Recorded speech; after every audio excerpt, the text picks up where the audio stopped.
Hey everyone, thanks for checking out the video. If you haven't by now, please go over to Facebook. Don't Tell My Wife. Great group of collectors, always looking out for each other. Very much worth your time. So here we go. It's the Superboy finally out. Finally out. This is the MAFEX 232. Let's take a look at the box. Here's the side. Here's the other side. And we'll take a look at the back. Back looks pretty good. As you can see, we get 3 distinct head sculpts. Very nice. And then some images of the figure on the back.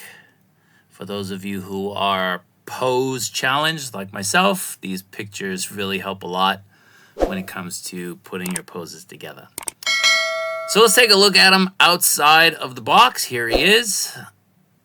Now you can see we come with 1, 2, 3, 4 separate sets of hands. We have the jacket, the 2 other head sculpts, and of course the figure. So it doesn't come with a lot, not at all, but what it does come with is pretty good. So here we have the first set of hands, sort of the thumbs up look. You can see from both sides. Pretty nice, pretty basic. Can't really ask for anything else beyond that. Also, here we have the flying hand poses. Again, pretty basic. MAFEX loves giving these hands in, just about every line, it seems, these days. Here are the relaxed open hands. Again, very nice, good sculpt, good detailing. And then finally, we have the sort of grasping hands, pushing hands. These are a little bit more open than the relaxed hands. So these are pretty good. Again, it doesn't come with a whole bunch of hands, but 5 sets of hands, including the one it comes with, is not too bad. Now here is the one main piece. It's his leather jacket. It is wired. The jacket is wired all around, including the belt. Not the sleeves, of course, because the arms will be in that, but you can see it's a pleather. It's not leather, but it's a nice piece. Just a little bit worried about it with the humidity. Now here's the first head sculpt, looking pretty good. It's the angry face. Very nice. You can see he's got the earring in his ear as well. Very nice sculpt on the hair. And on the back. Pretty good. Pretty nice head.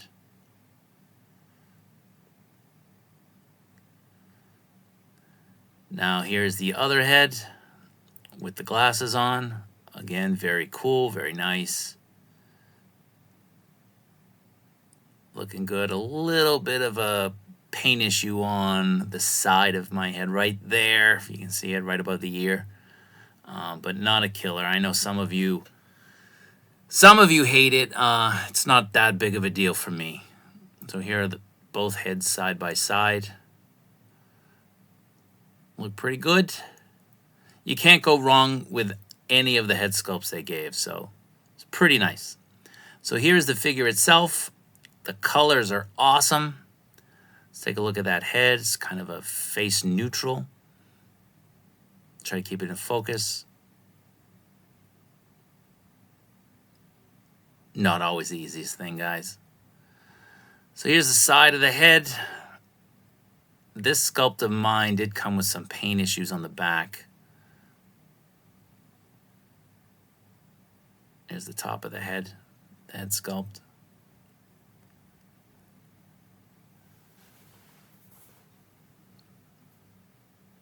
So here's the body.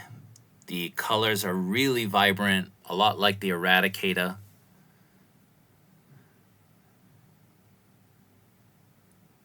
No real bleeding with mine. A little bit there on the thigh, but not a big deal. A little bit on the boot there, a little bit of paint issue. But if you collect MAFEX, that's to be expected. It's nice to have painted figures rather than that color infused plastic that Hasbro tends to use. So here's a sculpt on the body.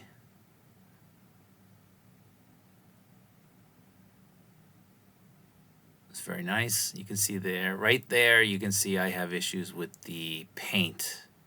Again, it's not a deal breaker, but it's one of the worst painted QC issues I've had on a figure ever from Metacom. So it was bound to happen. So let's take a look at the articulation. The range going down is very good. As you can see. Going up, it's okay. It's not the greatest. It would have been nice to have a little bit more range as he does fly. Having his head being able to go a little bit higher up would have been good. So again, going down, you have to there. And I do have a little bit of an issue on the paint right there at the neck. You can see right there.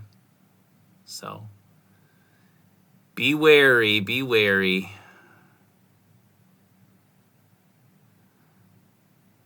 So moving it side to side, kind of that puzzle dog look, you get more range moving it to its left than to its right.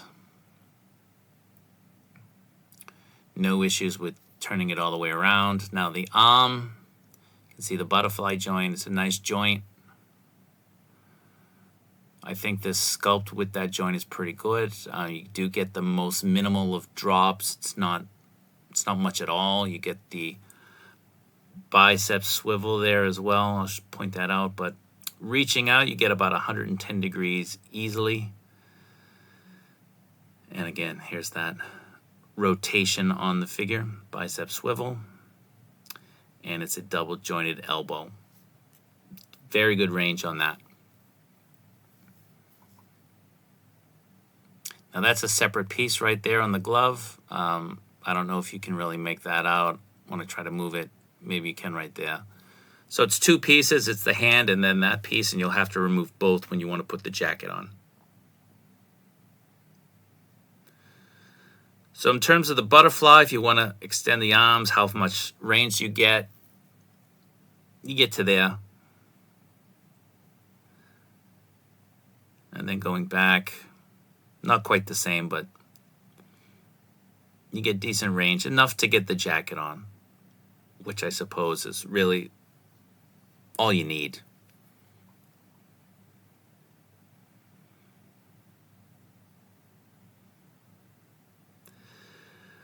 So in terms of the figure with a waist, you know, you get some torso movement and you get some movement at the waist as well. You can see there's a large gap on the pelvis, the diaper area. You can see it right there. I'm not really sure why. That's a bit unusual, having that much of a gap. I don't remember it with some of the other figures. So you go to that side all the way, you go to the other side, a little bit more if you move the upper torso. But as you can see, you do have that rather large gap. So can't do too much about it.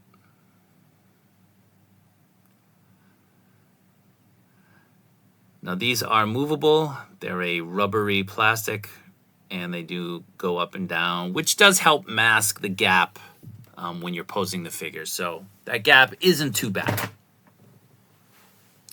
Now you get more than 90 degrees on the leg. You can see there. Whoa.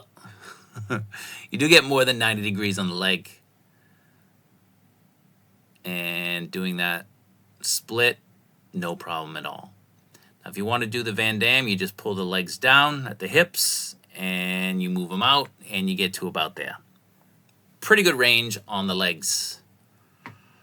Now, double jointed knee, right there.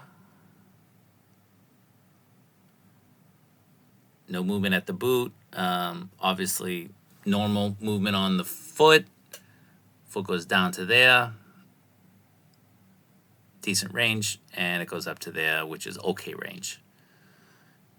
My feet were a little bit loose, so having them stand up was a little bit hard sometimes. Now the Rocca, not much at all, to be honest. You really only get to about there. So, again, like I said, he has a little bit of trouble standing up. Now, switching out the heads. Here's the one with the glasses. Getting the heads on, not as easy as some of the other figures. It's not hard, but it's not easy either. So it's pretty much the same range, going down and going up. It's about the same range, side to side, same thing. You get a little bit more range when you go to the figure's left. So let's take this one off and put the angry face on. Again, taking a look at that.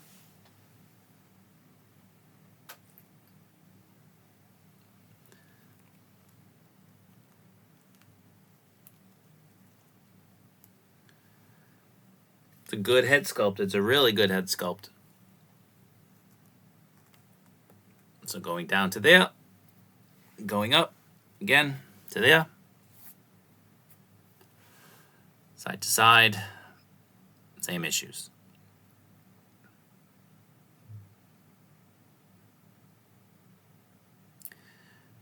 Trying to keep this guy in focus is not easy. Now we have the jacket on now.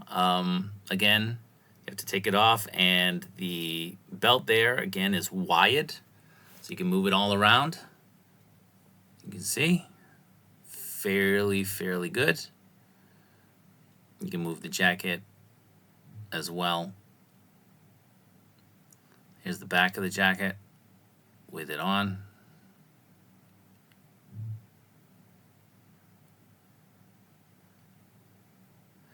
So it is a nice jacket. Again, it's pleather, so you know, how long is this thing gonna take to start flaking? So I'd be a little bit more cautious having the arms moved in any kind of position.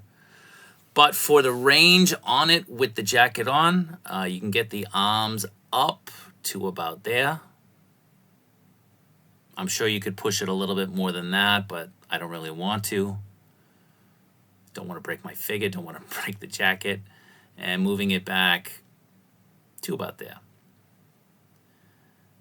So bending at the elbow, you get really good range. As you see.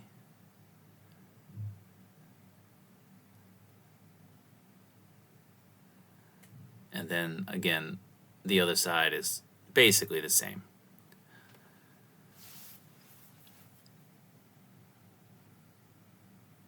So very nice, very nice. So I forgot to do the ab crunch earlier. Here's the ab crunch. Great range going down. You do have that massive gap right there. You can move it back a little bit and mask it, especially if you try to pull that jacket down a little bit more. You could really mask it even more. Now going back, it's sort of the same issue there in the front, not as bad as the back. And then the gap there on the upper torso and the abs, not as bad as some other figures.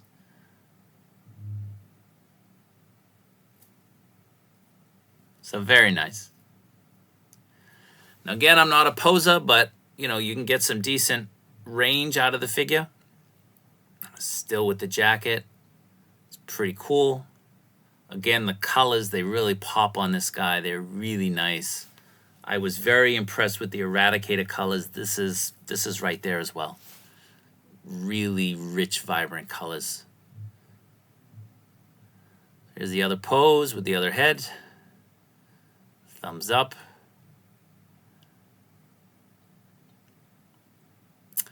So I'm not really sure I'm going to pose this guy. I don't know if he's going to be in the air, if he's going to be standing up, what he's going to be doing. I don't know. We'll see. We'll see how I feel. Now, in terms of scale, here he is with the new Chrome Mando and the Hush Scarecrow. It's about the same size as the Mando, maybe a little bit taller and significantly shorter than the Scarecrow. Here he is with the Dark Knight Superman and Nightwing. Nightwing is smaller.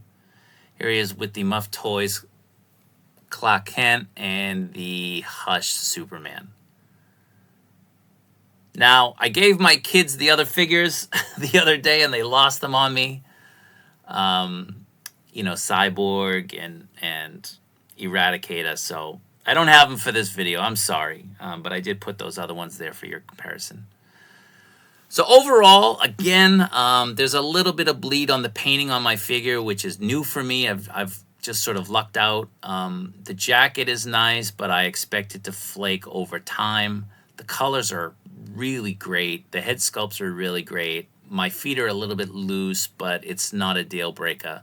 You just have to be a little bit more cautious when standing him. So I might have him in a flight pose as a result. But overall, I'd give this guy maybe like a 9.5. He's a really good figure. Really is.